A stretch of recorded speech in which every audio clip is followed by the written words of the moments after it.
यो चाहिँ GM-595 3-in-1 trimmer ल अनबक्सिङ गर्ने यसरी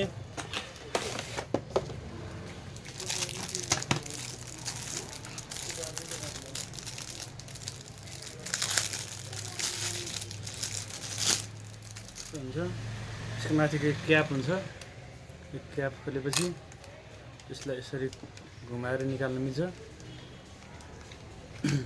यसलाई फेरि यसरी लक गर्न मिल्यो, गरे ठिक छ। यसलाई अब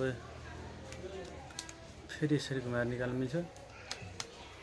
यो चाहिँ क्लिन सेपको लागि। यो चाहिँ हेयर ट्रिमिङको लागि हो। यसको यो जिरोमा राखेर चाहिँ तपाईको एकदम जिरोमा काट्न मिल्यो। यो क्लिप हालेर चाहिँ एडजस्ट गर्न मिल्छ तपाईको।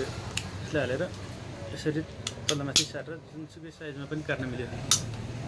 यसरी एडजस्ट गर्ने, यसरी एडजस्ट गर्ने। यसको एडजस्टमेन्ट चाहिँ यसरी गर्ने है।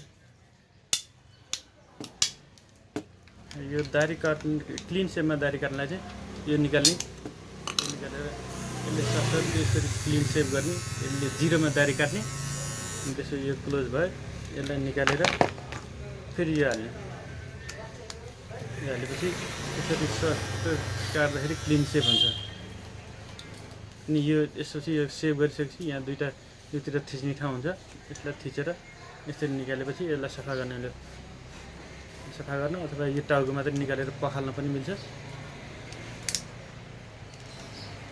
फङ्सन यति नै हो। यसले चाहिँ साइड लकहरू मिलाउने, यस्तो यस्तो यहाँ भएको साइड लकहरू यो खोलेर यहाँ सामनेदेखि पुगेको यसले चाहिँ साइड लकहरू सट मिलाएर आफ्नो इच्छाअनुसारको लक मिलाउनु मिल्यो। यो भयो, यसको फङ्सन पनि सकियो। अब बाँकी रह्यो यो क्लिप, यसलाई यता राख्ने। अनि यसको काम चाहिँ यसलाई पनि यस्तो हल्का अलिकति सर्टके बनाएर यसरी हालेर यसरी लक गरिदिएपछि यो भयो। यसले चाहिँ नाकको रौँहरू काट्नलाई एकदम राम्रो काम गर्यो। नाकभित्र हालेर पुरै नाकको रौँहरू काट्न मिल्यो। यसको फङ्सन यही हो। यो चार्जर भयो, चार्ज गर्नलाई चाहिँ यहाँ देखाएको छ। हेर यो तलपट्टि चाहिँ मसिनो हालेर चार्ज गर्दा भयो। चार्ज गर्दा ब्लू कलरको बत्ती बल्छ। 8 घन्टा चार्ज गरेपछि फुल चार्ज हुन्छ। तपाईको 1 घन्टा रेगुलर युज गर्न मिल्छ। यो चाहिँ ब्रस भयो। यसले चाहिँ तपाईको यसमा लागेको फोहोरहरू सबै यसले सफा गर्न मिल्यो। यसको काम यति नै हो। यो चाहिँ लिक्विड, यो कहिलेकाहीँ जाम भएर चल्दैन। यसरी खोलेर तपाईको यहाँ यसको यो पालमा अलिकति 1 थोपा हालिदियो भने भइहाल्छ। त्यति साह्रो धेरै हाल्नु पर्दैन। तपाईँको 3-4 महिनामा एकचोटि कहिलेकाहीँ जाम भयो भने मात्रै हाल्दा हुन्छ। यो चाहिँ थ्याङ्क यू।